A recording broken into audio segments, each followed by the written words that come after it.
যে গরমে মানুষ ফ্যান ছাড়া 1 মিনিট থাকতে পারে না,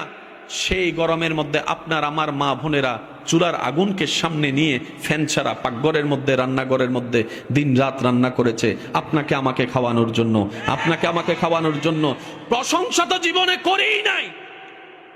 বদনাম করতে, দোষ ধরতে ছাড় দিই নাই।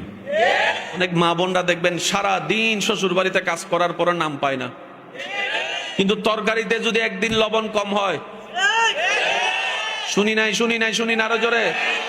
আর যদি ভুল করে তরকারিতে চুল পাওয়া যায়, 17 বছর ধরে রান্না করে খাওয়াইছে,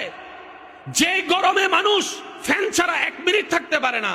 সেই গরমের মধ্যে আপনার আমার মা বোনেরা চুলার আগুনকে সামনে নিয়ে ফ্যান ছাড়া পাকঘরের মধ্যে, রান্নাঘরের মধ্যে দিন রাত রান্না করেছে আপনাকে আমাকে খাওয়ানোর জন্য, আপনাকে আমাকে খাওয়ানোর জন্য। প্রশংসা তো